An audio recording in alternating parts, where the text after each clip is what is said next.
Hey, what's up, everybody? J-Ping here, checking in. Respect My Region Buddies brand. Here today to do another North American Weed Tour podcast. Today we have episode 43 featuring special guest, man, Grant Patterson. What's going on, bro? How are you doing?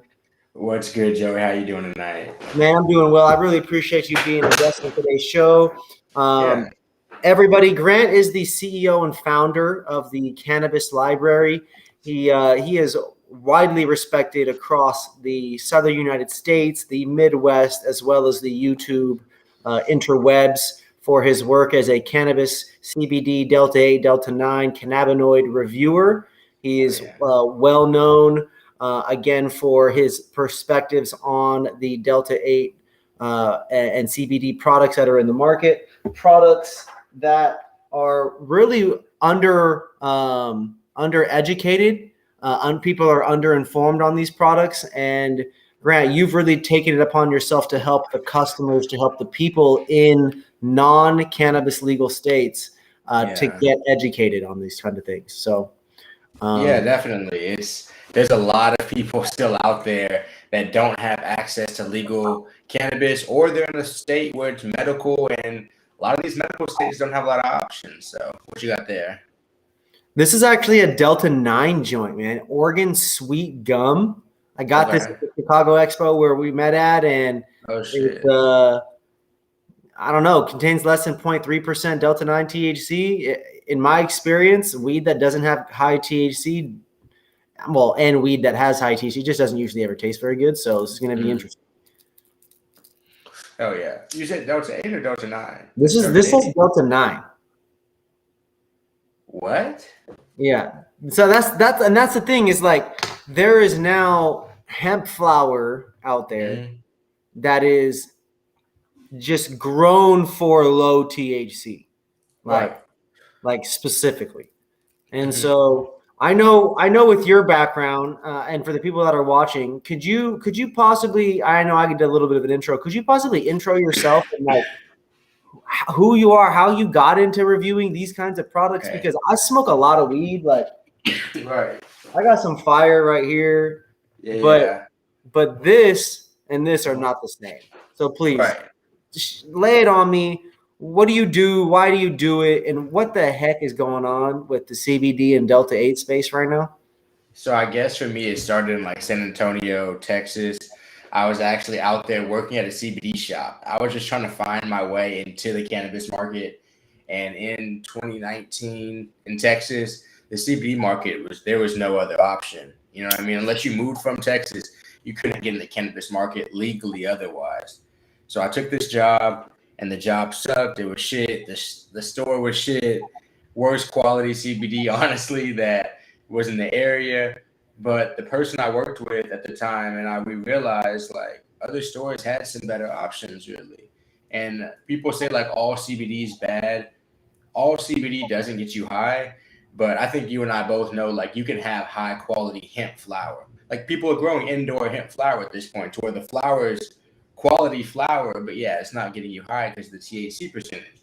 But regardless, I realized that, and I also realized that from an economic standpoint, for cannabis to grow, it needs money behind it, and the money that was behind cannabis and still is behind cannabis in a lot of the South and a lot of obviously all of Texas is only really hemp dollars. So I was like, no, this market needs some type of support. It needs some type of, and at the time, like really like free support. Like these companies, in order to create revenue, they have to get their name out there. But a lot of these people who are making these companies know nothing about social media, know nothing about Instagram, know nothing about YouTube, don't know the power in which these kind of outlets have, or what power these outlets have to get this word out there. So just started churning out videos every day. And it's just grown to me being the person that I would say definitely talks about Delta 8 on YouTube like the most, and has put out the most videos about it. And really just because I was talking about everything that was available in Texas where I lived at that time. And now that I live out here in Illinois, I've expanded to legal reviews and stuff like that, like what I'm talking about today. But It really started because I knew there were better options in the store I worked at, and I knew that economically, cannabis couldn't like stand in the state of Texas without people knowing about it and there being some type of media presence for it. And I wanted to stay. I mean, that's huge, right? There's just so much. There's so much press and media that does happen surrounding hemp and CBD and cannabis in the South. Most of it is not educational. Most of it Right. doesn't benefit the customer making more intelligent decisions for their health. And Right. one thing that was really attracted me to working with you is that just like how I approach cannabis, you do it in a way where there's more intent behind the uses behind it, right? Mhm. Just because this doesn't get me high, just because it doesn't taste good to me, Right. doesn't mean that there's not a person out there who actually wants this. Like there are That's real. I met people in Chicago, like you brought this to my attention. There are people out there that want Delta 8, that want low levels, low dose Delta 9, or for that only sure. want hemp CBD because they like to smoke and they don't want to get, and I quote, too high. Like that's a thing. You don't actually want to get too high. That's a real thing That, across the for world that sure. For people actually sure. want. 100%. And it's going to get a larger demographic because they're starting to grow weed to have the highest THC percentage. So that medium is starting to go away with like Delta 9 or legal cannabis. That medium of, can I just have something that I can just relax on? That's like, that's kind of in that 10 It's to like you don't always 12% want to. You don't go buy Everclear, every time. every time to sip Right. on and to shoot. Like if you shoot Everclear, you're super drunk really fast. If you Mhm. smoke fire weed every day, all the time, you get really high, really fast Yeah. until your tolerance goes up, and Right. then you're kind of always chasing a high, and that's where Exactly. these kinds of products, man. Like, does this joint taste great? Mhm. No, it doesn't taste like high terpene Oregon Mm-mm. sour diesel, sweet piney goodness. But I'll tell you what, it does taste better than a cigarette, Yeah. And healthier. and it's healthier than a cigarette, and Yeah. it's healthier than other tobacco products. Right. So there are numerous benefits to this in terms of THC and And if you're looking at it from a lot of places, just if we bring this into kind of the conversation, because it's very important, much cheaper. You bought a pre roll here. How much was the pre roll here in Illinois? it was $23 or it was $19 plus tax or $23 plus tax. Exactly. You can get hemp pre rolls, Delta 8 pre rolls, $3, $4. So if we're talking about like from that perspective as well, a lot of people, if they want to be smoking consistently, they can't really afford to be trying to go to the dispensary, whether it's medical, recreational, or what, just because of the price. Yeah. No, that makes a lot. I mean, especially in new markets, it goes back to that previous comment. Like, if Right. you are living in a state where cannabis isn't legal, or in a state where it's new, like newer, the last 5 years, then Right. your taxes are high, right? Yeah. You're still getting price and sticker shock, and it's just kind of undeniable that you know these kinds of products, although they're not meant to get you as high as the others or high at Right. all, they Yeah. do have a place. There is a place for these cannabinoids There's in a the place that's all, and a lot of people try to like come at me crazy, like, oh, you've never smoked gas before. I don't know what people think, and I'm not really worried about what people think. But I always stress that these products are for somebody, and I'm giving the highlights for who I think they're for, because the market is going to dictate what stays at the end of the day. Like the Yeah, market will always dictate what stays. If enough people because people like, even they don't like the edibles, they don't like CBD edibles, Delta 8 edibles, whatever. I'm like, well, people, if they're selling this many of them, there's a demographic out there who it's made for. And I can agree a lot of times, a lot of the products aren't even made for me. And I even say that in the video, but I try to objectively say, like, is the product matching the description they gave? yeah, That's the most important thing to me is the description and the product matching, because the expectation, it can't match anybody's expectation. You know what I mean? Like if people are expecting to get Delta 9 high, they're going to have to, in an illegal state, take that risk and just get the illegal product or whatever, or in Illinois, just pay whatever exorbitant prices at the store. Man, that the eighth that I bought, the Cresco Labs, Yeah. $80 eighth, everybody. $80 eighth. You guys ready for this? Y'all ready for this?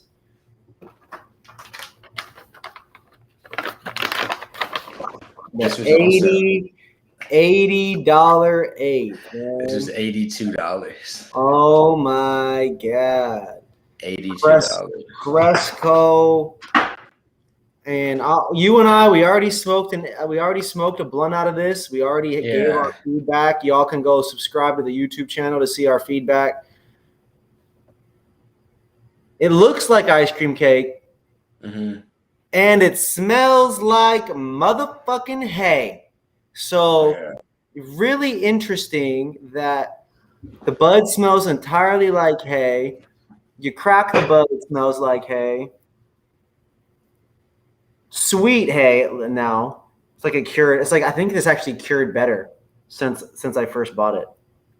I got you. I think the weed has gotten better since I first bought it. Dude, I went to Dispensary 33 when it opened the other day, like at opening, and I'm talking about like 10 people parking in their car because we're in Chicago, so it's cold. But like 10 people parking in their cars just waiting for the door to open. I'm like, now while I was sitting there, they made $500-$600. It was insane. Wow. I mean, that's the thing though, is it's like when weed goes legal, like in these regular states, we already have shoppers' habits, consumer habits, you know? Like people go to work, they buy stuff in the morning, you know, for the rest of the day. Like America and the world already has shopper habits. Yeah. So these dispensaries, they got to be able to provide solutions, you know, answers, customer service, products, deals, promos, excitement in the morning, at night, at lunch, all that stuff. And I'll be honest, I've been to 2 dispensaries in my 2 trips to Chicago. Mocha North in March and Sunnyside this March, last weekend. You have been there. It had been legal 2 months in March. Yeah. I went there right away. It was a 45-minute wait in the 40-degree weather. It was cold as shit. Right. And there was like very few deals available. Oh yeah, there's no deals in here. Yeah. And then on this last visit though, bro, there was like, I tried buying beverages and some joints. Bro, the dispensary had all these products on the wall and shit. None of them available in inventory. Damn. Yeah, it was so frustrating. So frustrating. But luckily, the homies over at IndicaLoud, a Delta 8 company, they hooked it up with a bunch of diamonds and sauce. And so without further ado, I'm going to dabba do ya. See how it goes. See how it goes on the Puffco for show. I just recently picked up this Puffco, everybody. Check it out. Super easy. 2 times. I got it set on the low one for us. Nice and easy. I got to get a different little cap, but it's dope. They're cool. They're dope. They're dope. They're definitely convenient. Every now and then, because I have one too, every now and then I miss the rig, though. I'm not going to lie to you. Yeah, I'm still going to use the rig. I got it. It's over here. I don't have a rig right now. I don't have a rig. All I have is the Puffco, but every now and then I miss light and nail type shit.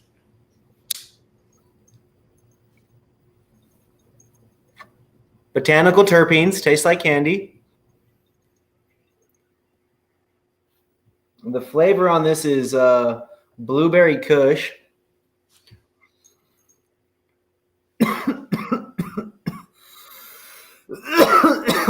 It's just a little harsh on the flavor, man.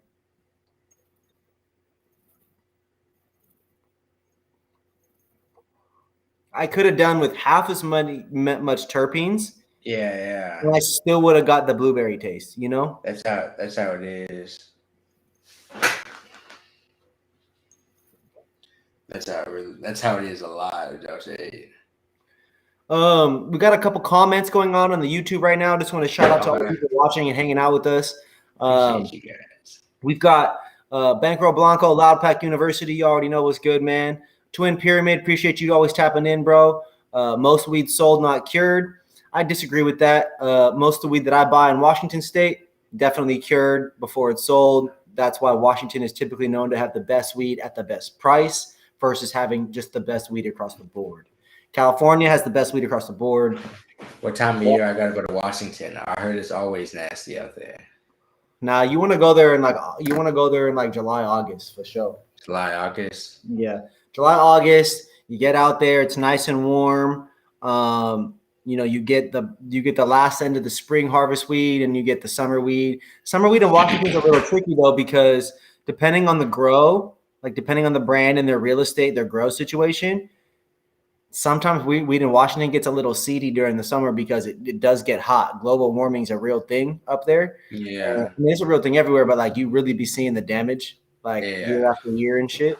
And it's just very apparent that when it gets very hot, a lot of the indoor grows tend to get a little seed stress. gotcha. So that's been really interesting to see. But I mean, a lot of the weed out there in my opinion, is really good. It's just the genetics are not as, I mean, exotic mics out there, exotic genetics and shit's out there, but for every Washington highly respected, geneticist or cultivator, like there's like 15 in Cali and another 5 or 10 in fucking Colorado, I got you. Colorado is interesting. I stayed out in Colorado for a while, and like you and I talked about this last weekend, they definitely have cultivated for every price range. And like some of the low price range shit really should not be sold. No, not at all. This one's called Strawberry Cough. It smells like maple syrup. Like, you guys, I just want to show you guys like what this Delta 8 shit looks like, okay? Like, it's distillate. I think this is distillate with diamonds and sauce in it. Yeah, that's usually how it is, because it has to be distillate and then they reintroduce like whatever else they add. See that? Look at that. That's just a giant mess.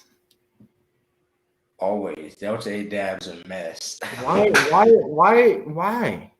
Because it's distillate. It's always distillate. Oh my God. And they just mix other shit with it? I've only seen like one company actually be able to get like shatter. Like actual like Delta 8 shatter. It's not common at all.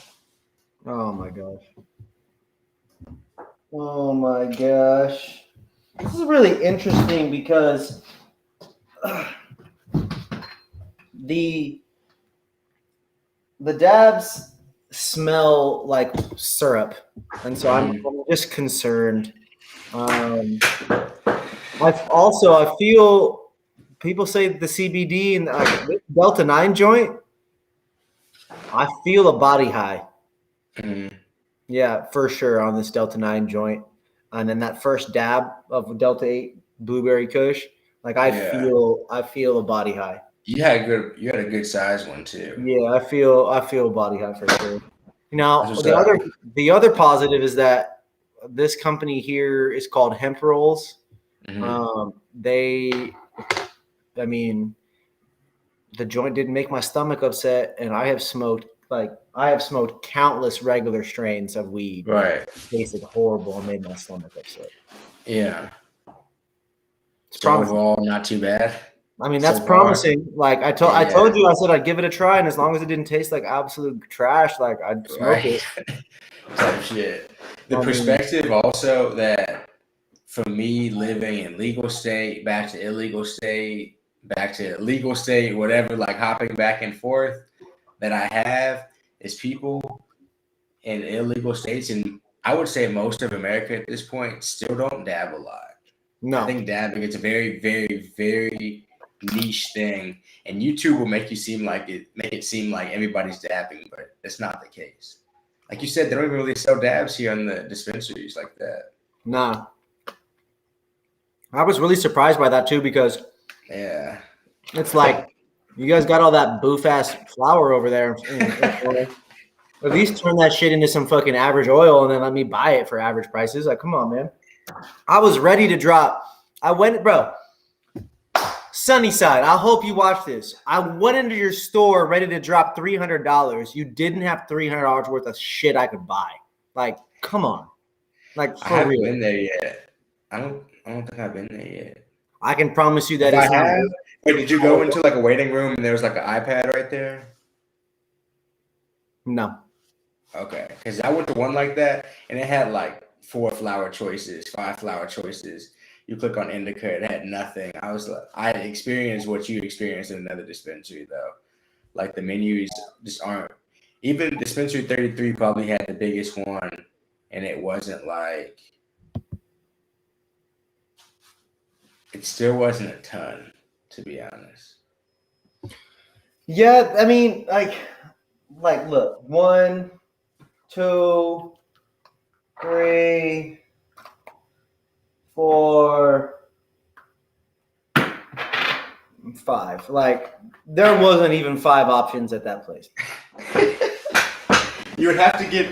Nah, I swear, and some of them, dude, they really like straight medical in terms of like they have like a lot of oils and shit like that. Dude. They didn't even have that. Like, again, I just need a little bit of flour that's good, a little bit of oil that's good, and it's been tough. Let me tell you what I did try was I tried one of these Humboldt Apothecary Sativa tablets today, dude, just 10 milligrams. Oh, you did that? And that shit was nice.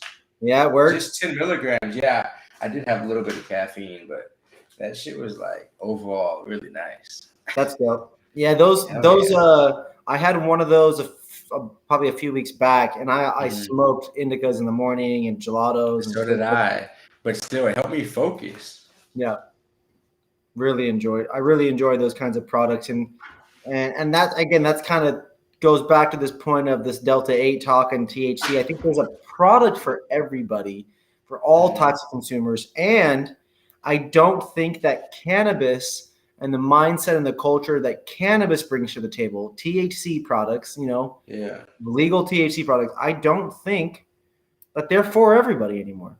I don't think that weed is for everybody. I've discovered that there's a lot of people out there that have adverse reactions to the highs, to the terps, to the THC. And although I don't necessarily agree with it, I think that it's important. I think that it's important that we still like remember that, again, kind of like what you said, there is a whole group of people out there that don't want to get that high. And it's really important that we and they might. The crazy thing is they might be the majority. I think there are more people out there that are not that cannabis friendly. Yeah. And not even that cannabis friendly, that just can't be like stoned. I think there's a minority of people who can operate day to day and be efficient stoned. As I've gotten older, I think that's a minority of people. Do I think that there's a cannabis product for everybody at a given time? Absolutely. I think like when people have certain ailments, people go through certain things, like there's a cannabis product for them at that time. But for consistent daily use, you see what I'm saying? Like, I think that's a minority of people who that's the best option for, probably. I would agree with that. I definitely believe that there is a large portion of the population out there that doesn't want cannabis, that doesn't need it, that it's just like me. I didn't really like cilantro. It's random. I didn't like cilantro for a long time. I didn't like certain flavors of things, and it wasn't until I got to a certain age where it just changed one day.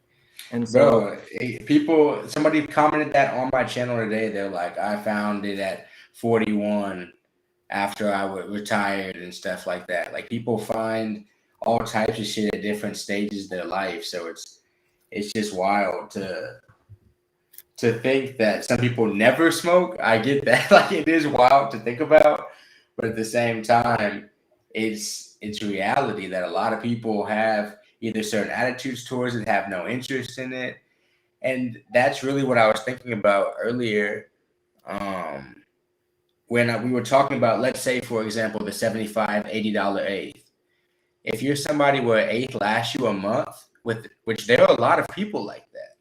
There are a lot of people who just hit a one hitter every time, who just hit a little pipe like every single time, to an eighth can last in like 3 weeks to a month. Then 80's not that bad.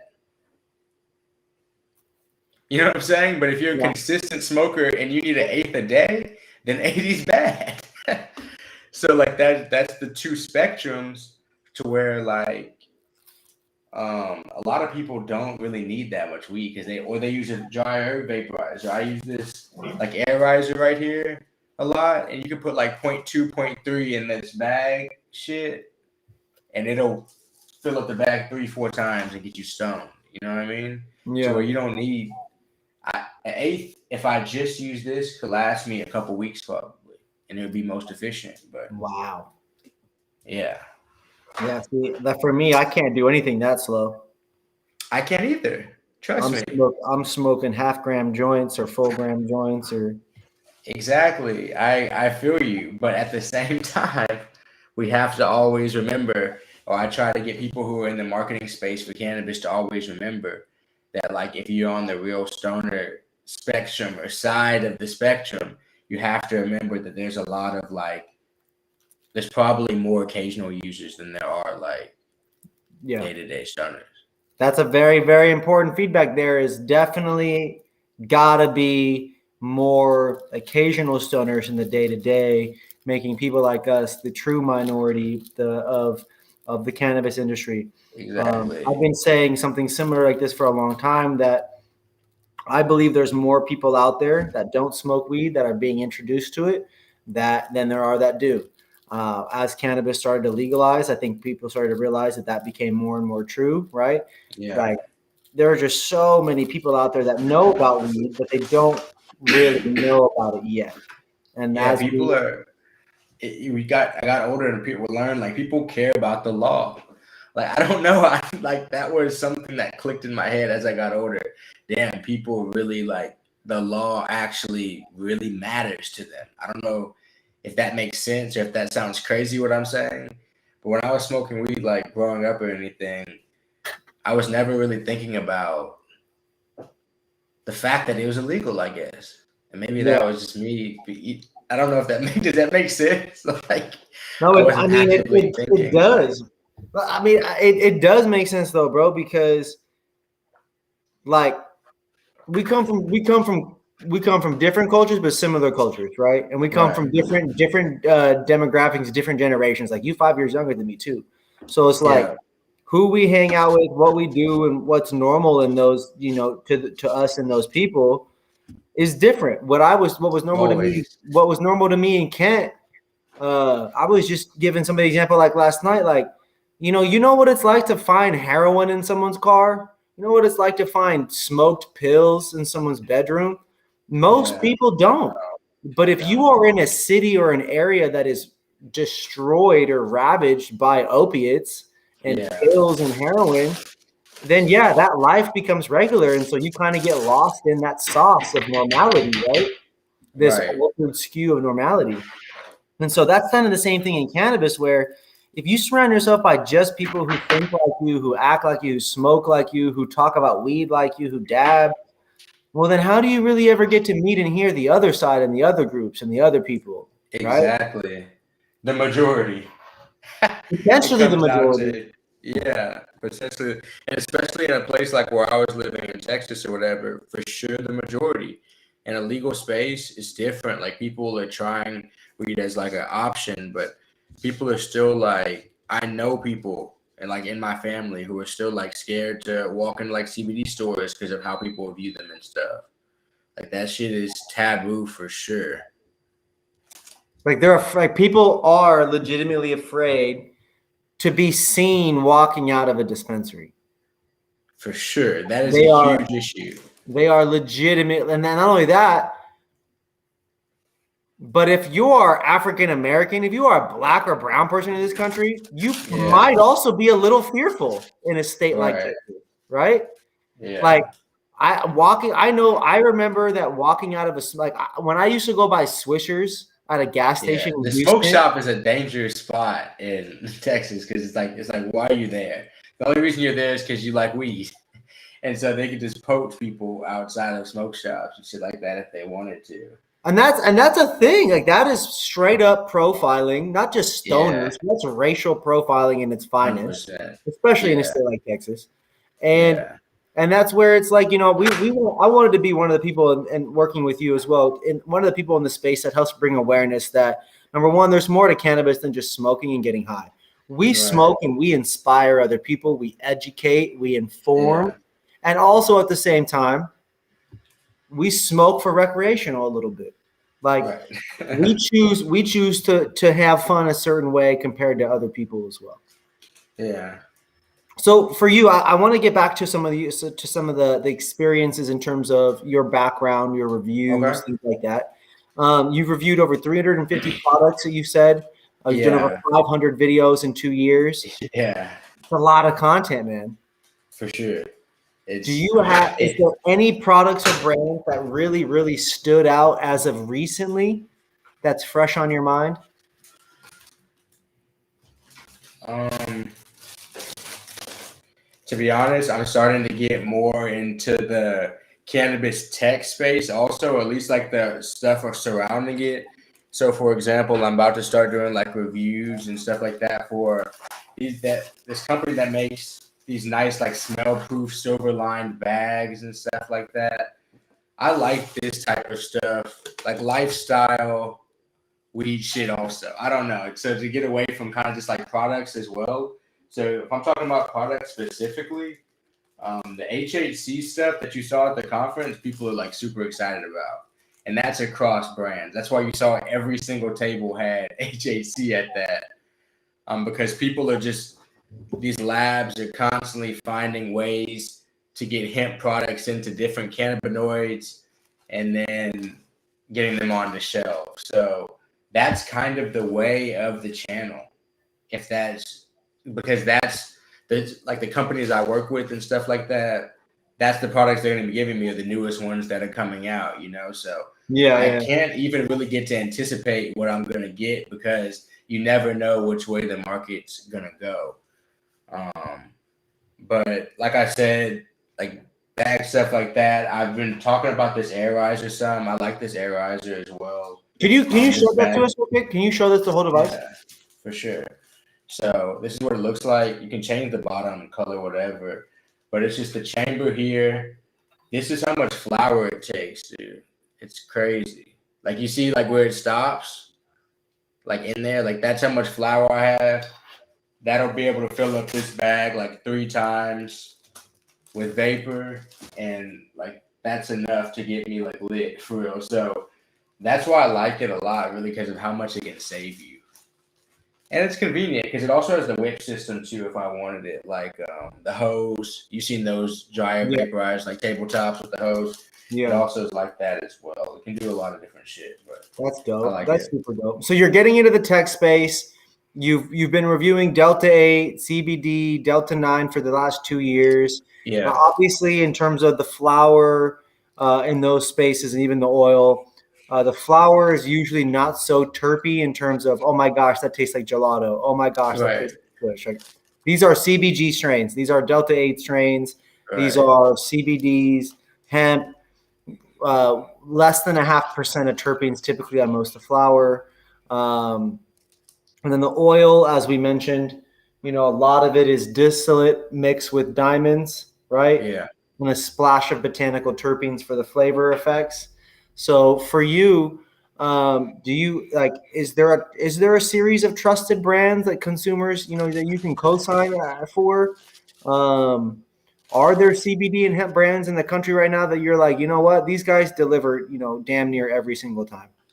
So for a product like in Texas, it would for sure have to be like Hometown Hero. I don't know if you've ever heard of Hometown Hero, but they're like probably one of the bigger Delta 8 distributors in the state of Texas. And they're the ones fighting also to keep, like one of the big forces fighting to keep Delta 8 legal down there. But since they're in Austin, and Austin is where like a lot of the testing labs, I think there's only like a couple in Texas, maybe even one, to where like they even have, so a lot of our stuff is sent out of state or shipped from all around the country, you know, like coming into Texas. Like all those people that you saw at the conference last week, they ship into Texas for sure. Like that Texas law affected every single company in there. Yeah. So because of that, I would say Hometown Hero. I've been working with a company called Binoid a lot. They're on the cutting edge, like forefront of all the new cannabinoids coming out. Like they're usually the first ones that are like tapped in with that. And with that being said, it is a little bit scary. It always is a little bit scary, even for me taking, like trying some of these products, because I like to know how it, I don't know. The biggest thing is I like to see the COA, stuff like that, and how it just makes me feel. Because some of the cannabinoids, they feel all right. Some of them, the effects are like a lot different because of how they're diluted or whatever. So it's interesting seeing kind of like the evolution with the cannabinoids and where it's going to end up, and how many of these will really be around, I guess, when Delta 9 and legality on a federal level kind of happens. But sorry to get back to your original question, because there's a lot of companies, but I would say like Binoid, I've liked Pally a lot in the past. They have a live resin, Delta 8. I said Hometown Hero. So you anticipate federal legalization having significant impact on the Delta 8 space, the Delta 9 spaces across the country? The cannabis space as a whole, the whole cannabis space, a huge thing. I think shipping capability of cannabis will like change it. Like interstate shipping, like legal interstate shipping of it will change things like such a drastic amount that I don't think it'll be positive, but I think it'll change it like everything else. And then when the US becomes federally legal, that'll be like a tipping point for most westernized countries as well. And then once we're talking about international shipping of cannabis and stuff like that, we're talking about like a whole different type of thing than we've ever seen weed be before, if that makes sense. Because No, it does. I mean that's it's accurate, right? We don't have the systems in place for that currently. Only so one what are we state. gonna do to get, like, how do we fill that demand? It's and not only that too, but is the demand for cannabis here versus there going to different? Is someone in Chicago? This is the age old question. Is someone in Illinois or Houston going to continue to spend more money on a brand or product from California or from Oregon or from Colorado or from wherever? If people don't really pay more money now for celebrity products, are they still going to pay an increased price because it has that NorCal attachment to it, that Humboldt name, Absolutely not. that Bay Area indoor grown, right? Absolutely not. I don't believe so either. They're going to order whatever is the most convenient option. So if that's Amazon Apothecary, then it's gonna be Amazon Apothecary. You know what I'm saying? So it's gonna be convenience, because people don't order, like, even when it comes to weed. You and I talked about this the other day, and it was a very interesting point. Like, people don't even care about quality in so many instances. You have to think, like, the most popular beers be Bud Light, fucking Coors. That is the best example of the fact that people don't care about quality, in my opinion. Like, there's so many quality beer options. They care about consistency and then a qualitative association at a price point. For sure, so convenience. It's that psychology of, I'm paying $21 for an 18 rack of beer, okay, and is this quality worth $1 per can? Am I drunk enough consistently per can per dollar, right? Right. In weed, it's hard for that to copy over because of our body's chemistry being different. Alcohol versus THC, different for our chemistry. So I'm in agreement with you that I don't believe that people will continue to overspend on cannabis that A, has celebrity attachments, B, has hyper local, hyper regional valuation tied to it. You and I might drink wine once a year, once every 5 years, once every 10 years here and there. And that doesn't necessarily make us the everyday weed or the wine consumer, but it makes us wine friendly and it makes us a part of that market, right? Right. And so I say that because there are always going to be more people out there than us in this weed world. Like we are a long ways away from having cannabis be anywhere near where alcohol or where international distribution or just national domestic distribution is really happening. And but also, when weed becomes completely normal, will there be a culture for it still? Part of the will there be the same type of culture that we've been having forever for weed when it's just daily in and out of everybody's lives? Man, I'm of the belief that a lot of the legacy people, a lot of the OGs, as cool as they are in person and as cool as they are in the community, as powerful and as impactful as many of them are, a lot of the culture that they created, they actually fail to make sure that it's still intact. And so I ask, again, people look to me and thank me all the time, like, man, you do so much for this and that. And I'm sitting there thinking to myself, like, I could use a little help around here. I'm not an OG in this game. I'm a young gun. I'm you 4 years ago. You know what I mean? Like, it's like I got to put together events and come up with sessions and dab things because just the general stigma from the legacy is that the rec stuff isn't for them. Like, it's tough for me. There's a lot of angst. There's a lot of dislike, disgruntledness. There's a lot of this projected, I don't even want to work with the rec world from some of the legacy people. And it just creates a culture that right now is just disconnected because of COVID. And then because a little bit of that general, I'd say, legacy stigma versus the rec. People, and I saw this a lot, Grant, over like MJ Biz. There was so much hate on LinkedIn about MJ Biz happening during Croptober. And it's like, everyone's so quick to jump on people and to try to protect the legacy cannabis this and the OGs that. But what about people that also have a business that they're trying to run too? Like we all just went through a pandemic and had to adjust things and switch things up. And for a lot of the people that are cultivators and out there, y'all already knew MJ Biz wasn't really the place for you unless you were going to raise money or unless you were going to go spend some money buying equipment that was going to potentially make your job better or easier or to improve yield or results, right? MJ Biz is for people always. Man. People always find something to complain about. There's always something, and people always run their mouth about MJ Biz. Man, I'm tired of all that shit, man. But it's so powerful, bro. It's the most powerful event every year. Like, I got you. I haven't been yet. We gotta get you out there and all these other people back out there too. And there's got to be more value for the growers, more value for things.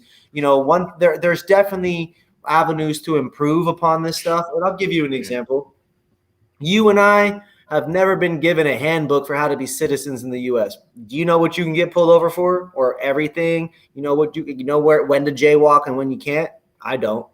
Yeah, no. I had no citizen's handbook for me in the United States. So imagine if there was more resources for people trying to be getting into cannabis, how to build their business, people to know, resources that are available that can be trusted. It's one of those things where, if there was an event in Chicago or Houston or Vegas at MJ Biz, and it was dedicated to these legacy people or to minorities and people of color, where we can help provide more resources and provide connections, then there's less reasons to bitch and complain about legacy access to the rec space. Like, yeah, man, it's taxed hella for everybody, bro. Like, you just bought an $83 eighth. Like, that sucks for everybody. Yeah. But that's just the way the laws are set up. Like, that's nobody's fault. No one person's fault, for sure. No one person's fault. But because when the laws are set up to where everything has to be extremely expensive and just the government wins, everybody's still just going to be like squabbling with themselves about who can sell like what product and at what price point and all that type of stuff, and whether like the quality is going to hold up or whatever. But that's what I mean. Is the cannabis culture going to stay there? Because I feel like a lot of the cannabis culture was surrounded around the fact that it's illegal mostly, most places. And I'm just talking about on a national scale. I think it's going to become very like businessy, just part of your everyday life. Like, you don't really think about it. I don't think that's businessy. You know what I do? I go to concerts and I smoke weed. I don't need anybody from the cannabis industry to tell me to do that.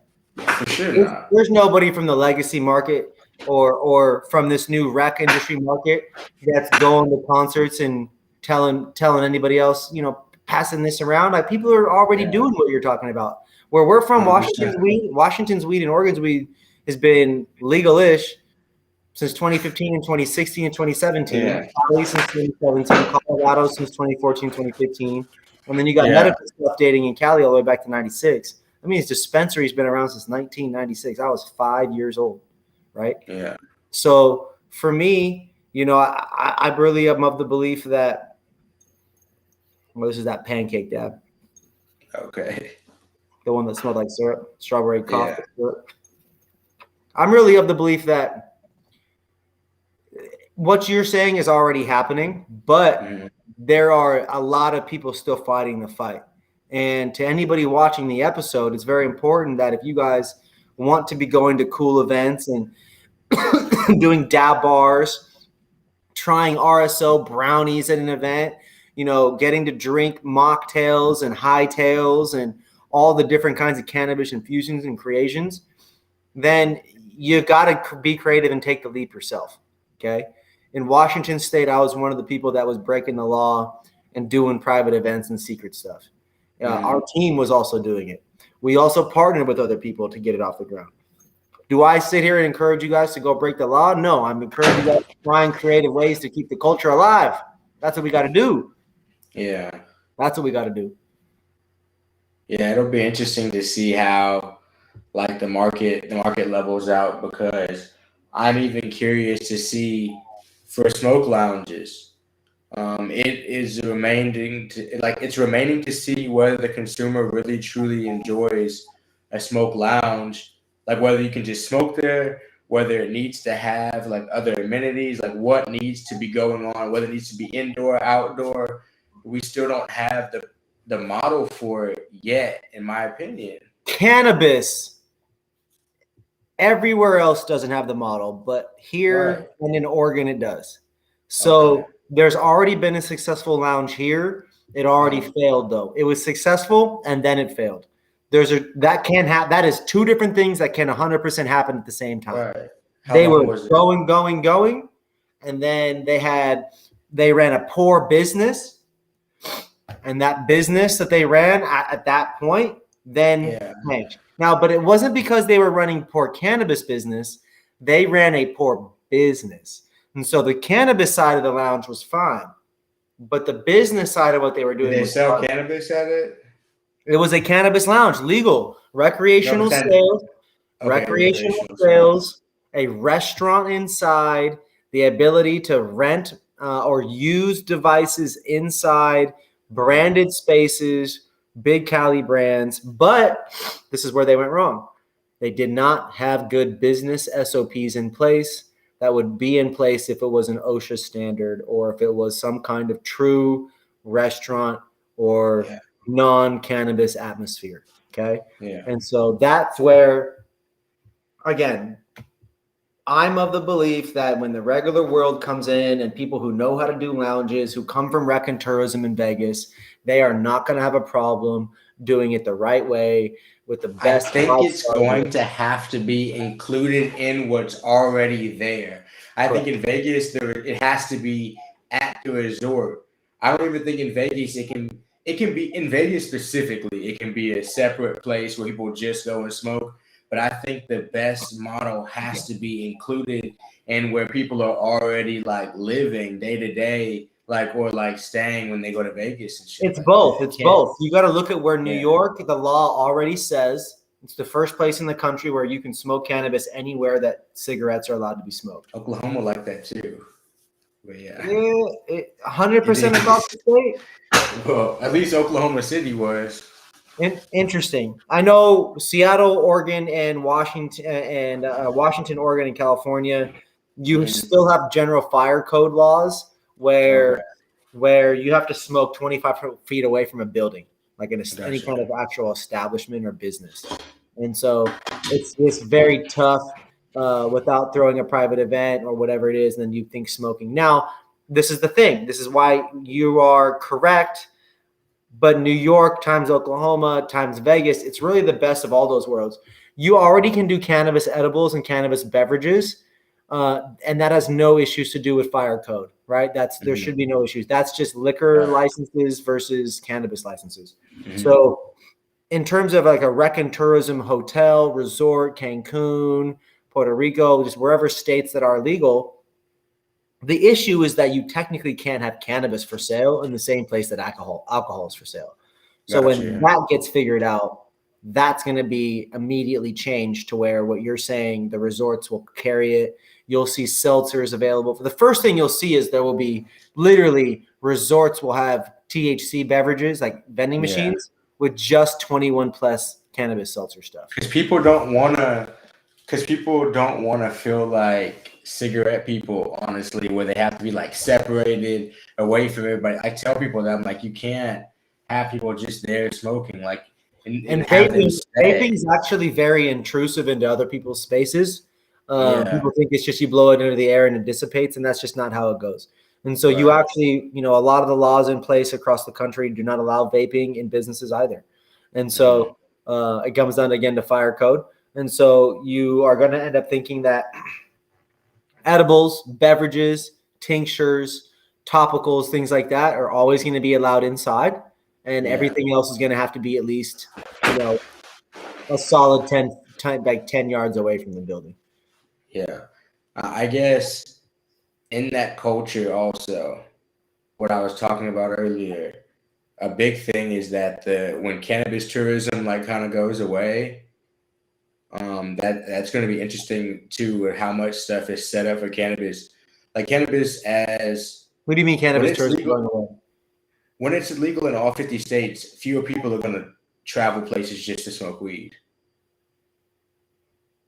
I would almost guarantee like fewer people are going to, like so many people travel all the way across the country just to get to smoke weed in some places now. That's not going to be as much of a thing.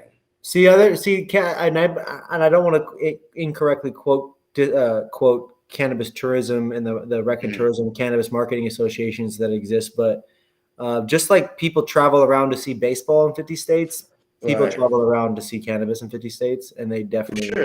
I know for myself, I only travel to states where cannabis is legal. I don't have any interest in going. But I'm saying when all 50 states are legal is what I'm saying. Like when federal legalization happens, fewer people are gonna, like so many, like California gets an unbelievable amount of people from Texas that are going to California for weed, like specifically just for weed. And if weed was already completely legal in Texas, that would be a sizable loss to California in terms of like their weed market. I'm telling you, like people. Oh no, you're right. As soon as cannabis legalized in some of the other states surrounding, Washington, like Wisconsin here. Yeah, like Wisconsin, people drive down from Wisconsin all the time to get weed, and in Yeah. Illinois. And then if that stops, like once that starts to level out, we're gonna really have to see. You know what I'm saying? We're gonna really have to see where because some of these people are really, some of these stores in Colorado or some of these stores in California are really centric around tourism, I guess is what I'm saying. And people Well, traveling from other they places make a lot just of to keep money it there. currently on tourism. I don't think any Right. company in cannabis is really centered on any one thing yet, except for Not centered, but they they make just a lot of money exist. on it. They just exist and make money on these people right now because they exist Right. early. Unfortunately, I haven't met many dispensaries that know who their demographic is that they make a lot of their money on, and then the other 5 demographics, and then also executing on that. Like, I don't see that very often. I see here and there bits and pieces. Maybe you do this, but not that. Peanut butter, no jelly. Like maybe peanut butter jelly, but no milk kind of thing, like two-thirds of the way. But I very rarely see people that do it across the board. I mean, and what's funny is that the ones that typically were known for doing good trainings or trying or marketing, like they're on trial like literally today. Like, MedMen's being dragged, the MSOs that are in the various states, not to hate on Sunnyside there in Illinois, but for being a big MSO with funding and well branded and all those products, Bud Tender didn't know much whatsoever. And Gotcha. it just goes into, a store can open and people can be trained in the 2 weeks leading open like up to the store. Yeah. And they can be trained at a high level or a low level. And it's just very clear that in cannabis, it's just low level training, get to market first to win money the fastest, and then scale. But that's the American way. And so we can't fall out of thinking that the cannabis business isn't going to exist the exact same way that all American business has, because that's how it's existed. Yeah, I hear you. First to market wins. The first to market plus decent quality. It doesn't have to be top quality, but first to market plus decent quality is like a powerful combination. I agree. It's undeniable that the MSOs that got into the other states first, that all they had to do was just be decent and people would buy it and be impressed. I mean, look at this. It's not a bad looking jar. And you can't tell if this is mids inside of it right now. But at the end of the day, mids. Sold by Sunnyside River North. Mids by Sunnyside. Got him. Gotcha, Cresco. Gotcha, man. Holding you all accountable. Man, this has been a good episode with you, bro. I appreciate you hanging out, chatting. We got to do this more often. For sure. I've been taking some CBD and Delta 8 THC dabs and shit. I have been smoking some of this Florida orange from Revolution, and it's actually not bad. I can't. How was it? Talk to me. What's your score out of 10 on the taste test? On the taste test, dude, because it's called Florida Orange, the very knowledgeable actually person at Dispensary 33, the bud tender, she was like, it tastes just like, about a lot of things, but about the taste, she was like, it tastes just like orange peels, and that shit tastes literally just like orange peels. It smells, honestly though, just like CBD. It smells like CBD because I've had like a cherry wine CBD that's very sweet, and this like kind of like tangy with this orange taste smell to it, and it smells like that as well. But I'm gonna give it like 8.5 out of 10 because I'm not the biggest fan of the orange, but it matches perfectly with the name. Yeah, I mean, at that point, may not be for you, right? But still, you want an orange taste? That's perfect. Yeah, still. But it's a nice indica, though, dude. Nice indica. Yeah, and so you look a little stony baloney. You know what I'm saying? Yeah. No, I've been enjoying it. Definitely. I like it. Well, man, before we get on out of here, I wanted to give you the opportunity to share any information about, the cannabis library for the people. Anything that you have going on, coming up, where the people can follow you at, all that good stuff. So coming up. There's a lot more reviews, a lot more Chicago-centric reviews as well. You can find me at the Cannabis Library on YouTube. And if you look there, I have about 4 channels listed. Feel free to subscribe to all those. You can find me at the Cannabis Library _ on Instagram, or at whoisgpat on all Instagram or all platforms. You can find me personally at whoisgpat. Terp sneeze. Terp sneeze. Oh yeah. So I think that's pretty much everything I want to shout out for now. Cool. I appreciate you guys. Man, hey, good looks, bro. Everybody go follow Grant Patterson, the Cannabis Library. Please be sure to go subscribe, search for his channels. There's a few of them out there. Tap in. He's got a lot of good content coming. There's a lot of videos already up there. If you guys are interested in getting more familiar with Delta 8, CBD, Delta 9, HHC, all the different good things. We have some content coming up as well, so be sure to stay tuned, tap in, talk that shit in the comments. Please be sure to save the video, like, follow, subscribe, and I will see y'all on the next episode. Thank you again, everybody. J Ping, Grant Patterson. Yep, GP. See y'all later. Peace.